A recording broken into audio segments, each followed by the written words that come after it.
Good afternoon.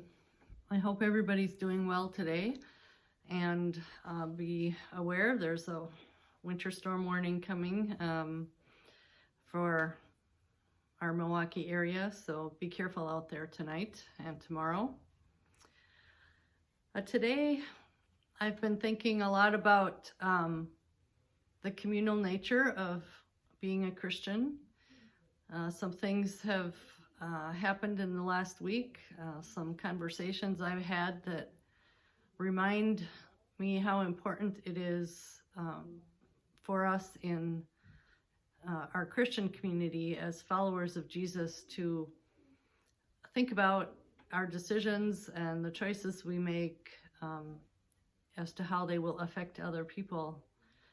We don't make decisions just for ourselves, but we make decisions for the greater good of the community.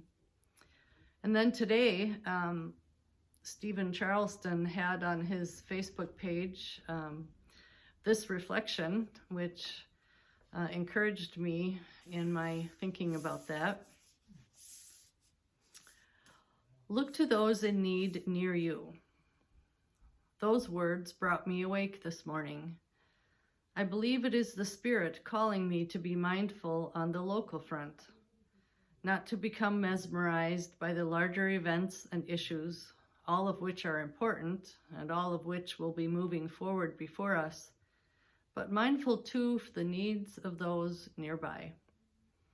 They may be the quiet ones, the ones carrying on bravely, but in need of support, longing for help, but not having the words to say it.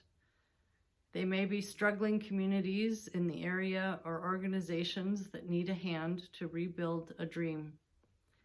They may be as joyous and spontaneous a group of wild believers as you ever met. The Spirit calls us to look to those in need near you. Your spiritual neighborhood is what you know best and where you may make the most immediate impact for good. And I saw this actually played out yesterday as we had our drive-by event at Trinity and collected food for South Milwaukee Human Concerns and collected a lot of food. So thank you so much to Trinity for that. And this will help families right here in South Milwaukee. So thank you very much for that. One of those conversations that I had last week that got me thinking about all this was with a colleague, and she mentioned a book that she was reading, and as I often do on Mondays, I recommend books. So I ordered this book that we talked about, Caste: The Origins of Our Discontents by Isabel Wilkerson. It is a #1 New York Times bestseller. And I look forward to reading this.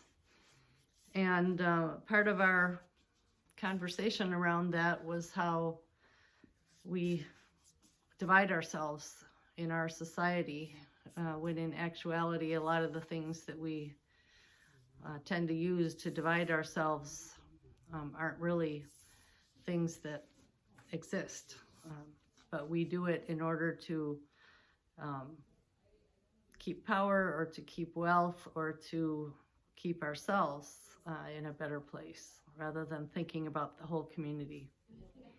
So lots of things came together for me this week, and actually one of our lessons for this coming Sunday will also address this issue of making decisions not simply for ourselves, but making decisions that will encourage and lift up the greater community and lift up those around us.